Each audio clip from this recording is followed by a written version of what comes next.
You ever stop and think about where the word Bible actually comes from? Well, the answer isn't a person or some deep theological concept. It's a place, a city to be exact, right on the coast of modern-day Lebanon.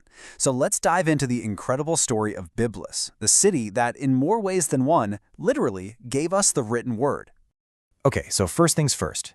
The word Bible itself, it comes from this ancient Greek phrase, ta biblia, and all that means is the books. Yep, plural. Think of it like a collection of scrolls, almost like a library. And that leads us to the big question, right? Why in the world would the ancient Greeks name the books after this one specific port city? I mean, the connection seems kind of random at first, but it's the key that unlocks the entire amazing history of this place. All right, let's break this down. The answer really comes down to trade, a little bit of technology, and a classic case of just naming something after the place you get it from. So here's the link. The Greeks didn't have papyrus. They had to import it from Egypt. And where was the main port for that trade? You guessed it, Byblos. The trade was so constant, so vital, that they just started calling the papyrus itself Byblos. So when they wrote on this stuff, they were writing on Byblos, a collection of these scrolls, ta biblia, the books, the Bible. It's really no different than how we call champagne champagne because it comes from Champagne, France. Simple as that. But the story of Byblos goes so much deeper than just paper. This city isn't just old, it's a serious contender for the title of the oldest continuously inhabited city on the entire planet. Just get a load of that number. We're talking over 7,000 years. Archaeologists have found proof that people have been living in Byblos without a break since at least 5000 BC. To put that in perspective for you, this city was already ancient when the Great Pyramids of Giza were just being built. It's mind-boggling. And the sheer depth of that history is just stunning. I mean, the very first signs of anyone settling there go back almost 11,000 years. Pottery shows up over 8,000 years ago. It becomes a real city right around the time writing was being invented over in Mesopotamia. And the most incredible part, it's not a ruin. It is still a living, breathing city and a UNESCO World Heritage Site today. Now, because of its perfect spot on the Mediterranean, Byblos didn't just sit back and watch history happen. It was a major player. It was a vital crossroads for some of the greatest empires the world has ever seen. And you know, one of its first and most important partners was ancient Egypt. See, the Egyptians were desperate for the legendary cedars of Lebanon. They needed that wood to build their ships and their incredible tombs. And Byblos, it was the #1 port to get it. In return, Byblos got rich, it got protection, it got Egyptian goods. For centuries, it was a crucial ally, one the pharaohs even called being on his waters. And we have the receipts. The Egyptians had their own name for it, of course. In their records, like these hieroglyphs you're seeing, which were over 4,000 years old, they called the city Kabinji. This isn't some myth or legend. This is documented history, literally written in stone. But believe me, the Egyptians were just the start. The list of powers who control Byblos reads like a who's who of world history. The native Phoenicians, the Assyrians, Persians, Alexander the Great and the Greeks, the Romans, the Crusaders, the Mamluks, the Ottomans, they all came through and they all left their mark. And you can actually see these layers everywhere.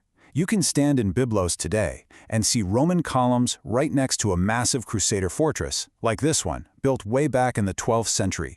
And all of it is sitting on top of thousands of years of even older history.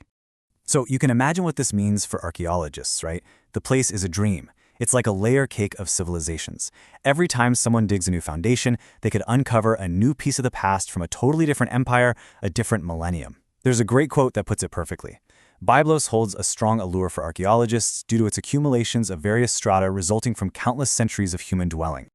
But as incredible as all that is, beyond its age, beyond its connection to the Bible's name, Byblos gave the world an even more profound gift.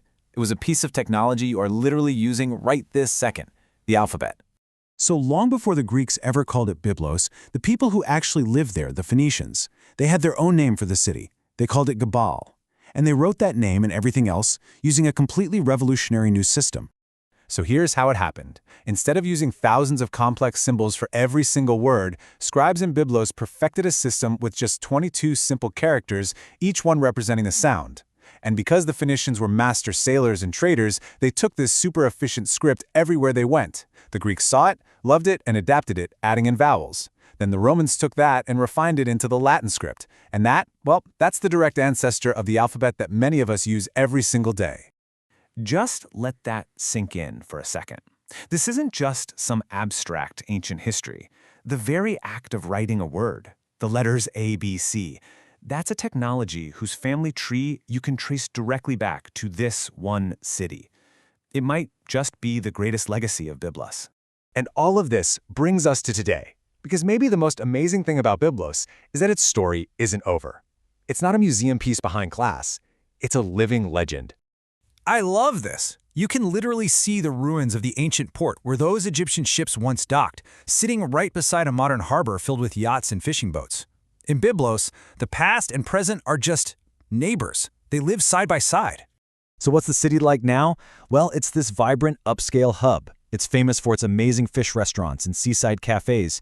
It's home to a major university campus, and it's a place where Christian and Muslim communities live together, carrying on a tradition of cosmopolitan history that spans thousands of years. And the Old Souk, the marketplace, it isn't some tourist reconstruction. It's still the living, breathing heart of the old city, a center for commerce and community just like it's been for century after century.